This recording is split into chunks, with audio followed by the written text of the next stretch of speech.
ألم نشرح لك صدرك ووضعنا عنك وزرك الذي أنقض ظهرك ورفعنا لك ذكرك فإن مع العسر يسرا إن مع العسر يسرا فإذا فرغت فانصب وإلى ربك فارغب.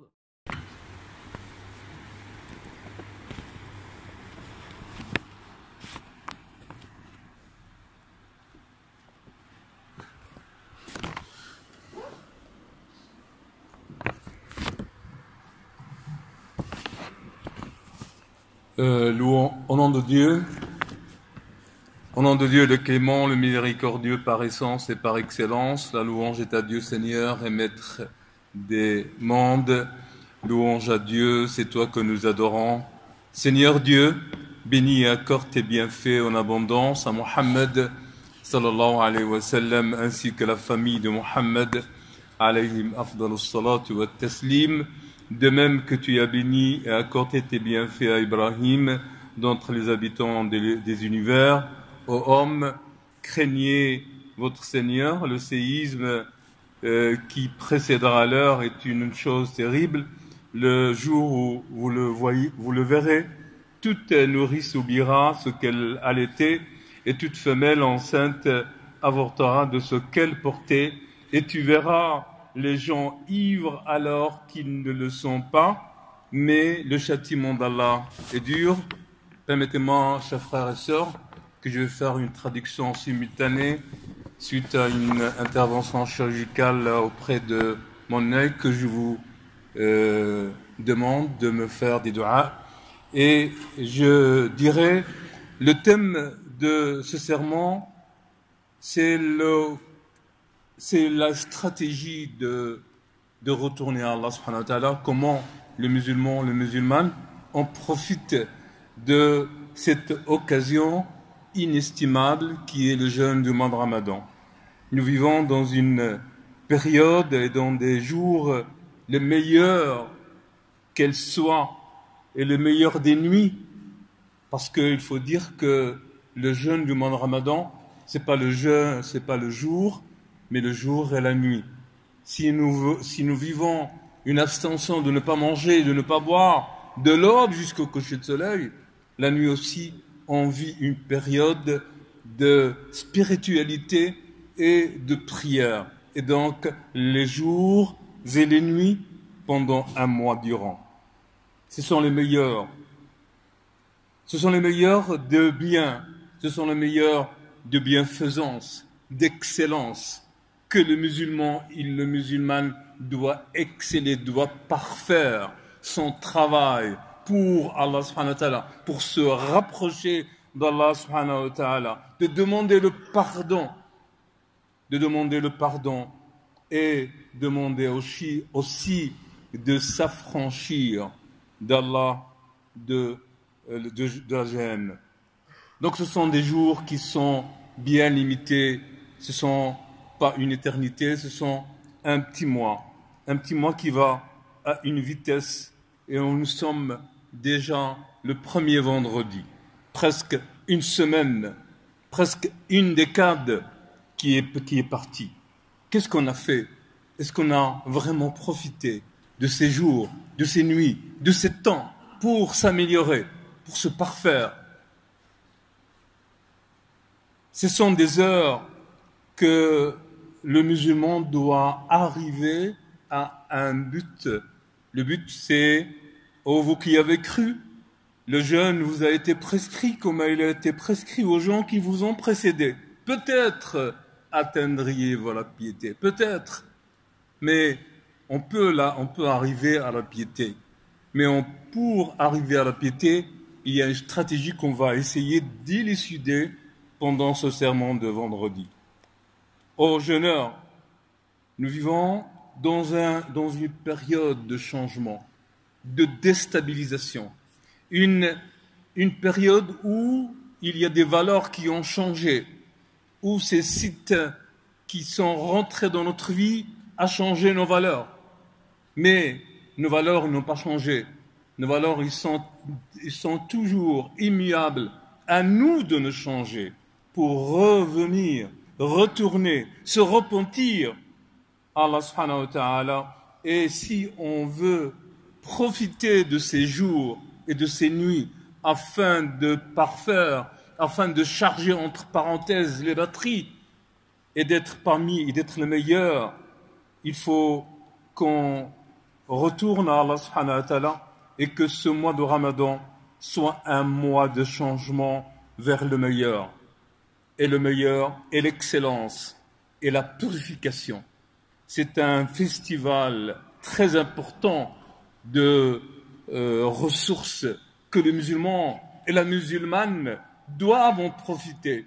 Ce n'est pas dans la nourriture, mais dans la purification, dans le retour vers la proximité à Allah subhanahu wa ta'ala. Dans la première c'est la prière. La prière, comme Allah nous a recommandé. Il nous recommande toujours d'ailleurs, c'est pas seulement pendant le mois de Ramadan, et qui sont assidus dans l'accomplissement de leur prière. La prière est le pilier de cette religion. La prière est la clé du paradis. Et donc la prière joue un rôle très important dans la proximité vers Allah subhanahu wa ta'ala et qu'on doit en protéger, car Allah subhanahu wa ta'ala il a dit: soyez assidus à l'accomplissement de la prière rituelle, notamment la prière médiane.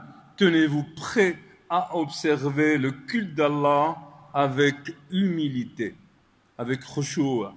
Quand on fait la prière, on la fait nous vite, comme si on a rendez-vous je ne sais pas avec quoi, alors que le rendez-vous avec Allah, il est le meilleur et le plus important et le plus rentable. Ramadan, chers frères et sœurs, est une grande école. Ce n'est pas seulement une école, c'est une grande école qu'on doit apprendre énormément de choses, et parmi ces choses, combattre l'ego. Combattre l'ego et faciliter la voie à l'engagement. Celui qui n'était pas engagé, celui qui n'était pas proche d'Allah, celui qui ne pratiquait pas correctement, c'est un moyen de se remettre en question et de faire un bilan de conscience pour revenir à la pratique d'Allah subhanahu wa ta'ala.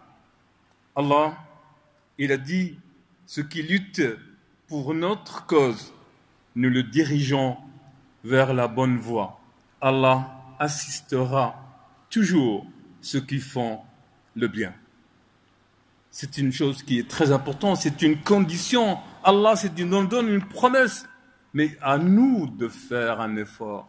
Nous devons faire des efforts. Nous faisons aucun effort. On fait beaucoup d'efforts dans les relations des sites et des réseaux Internet. Mais est-ce qu'on a un réseau avec Allah? Est-ce qu'on a un réseau continuel avec Allah? Nous ne l'avons pas. Nous avons un réseau temporaire, aléatoire. Et que pendant ce mois de Ramadan, nous devons couper ces liens, tous ces liens qui nous font perdre notre temps afin de revenir vers l'essentiel qui est la relation avec Allah subhanahu wa ta'ala. On doit aussi, parmi les stratégies de profiter et de revenir vers l'essentiel, c'est de s'arrêter vers la lecture. Pas une lecture narrative, pas une lecture où on dit « moi, je fais la concurrence et je fais 3 clôtures », mais une lecture avec méditation. Une lecture où on va s'arrêter sur chaque point, chaque virgule du Coran, comme si le Coran, il m'adresse à moi seul et je l'applique à la lettre. Je ne vais pas lire. À quoi bon son de lire si je ne l'applique pas? Il faut l'appliquer pour dire la croyance d'Allah subhanahu wa ta'ala et la croyance et le respect de ce livre qui est la constitution des musulmans par référence est une un respect de pratique et pas un respect qui est d'émotion. Allah, il dit à propos de ce livre, pour aller vite, il fait chaud, je le sais. Certes, le Coran guide ce qu'il y a de plus, et il y a pour les croyants qui font tous leur cœur et qui veulent une grande récompense. Ceux qui veulent des récompenses, c'est par ce Coran. Ceux qui veulent des récompenses, c'est par l'étude, l'analyse, la méditation de ce Coran. C'est pas la lecture. Moi, j'ai lu aujourd'hui 20 hizb. Non. Il faut que ce que vous avez lu, vous avez compris, vous l'avez appliqué, et en même temps, vous allez le transmettre par votre comportement envers les autres. Nous vivons dans un milieu non musulman, à majorité non musulman. Qu'en dira-t-on aux autres? C'est un livre de savoir, c'est un livre d'histoire, c'est un plein de livres. Nous devons rester et revenir, comme je l'avais dit, faire un bilan de conscience.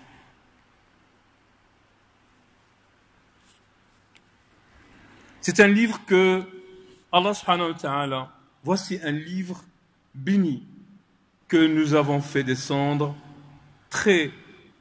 vers toi, afin qu'il médite sur les versets et qui sont doués d'intelligence. En fait, ce livre, comme c'est pas pour la lecture seulement, mais pour la méditation et pour les gens doués d'intelligence, pour les gens qui réfléchissent pour ce livre. Ce livre n'est pas à lire comme narrativement, mais à méditer et à transcrire par le bon comportement. Enfin, je vous conseille ainsi moi-même de multiplier le pardon, la demande de pardon, le istighfar, et à s'approcher d'Allah subhanahu wa ta'ala durant ce mois béni, et à renouveler votre sincère intention, notre sincère intention, et se casser entre les mains d'Allah subhanahu wa ta'ala, et de demander et de faire des du'a, beaucoup de du'a, multiplier les du'a, et de s'orienter envers lui, comme a dit le prophète sallallahu alayhi wa sallam, celui qui jeûne le mois de Ramadan avec foi et en sincérité, tout sera lui pardonné. Enfin, tout lui sera pardonné ce qu'il a avant. Nous invoquons Allah subhanahu wa ta'ala en fin de ce serment, et permettez-moi de vous demander de m'excuser pour cette traduction simultanée. Nous demandons à Allah subhanahu wa ta'ala qu'il nous octroie la piété tant escomptée, et qu'on soit parmi ceux qui sont pardonnés. Wa amin wa astaghfirullah li wa lakum wa taqabbala minna wa minkum. Wassalamu alaykum.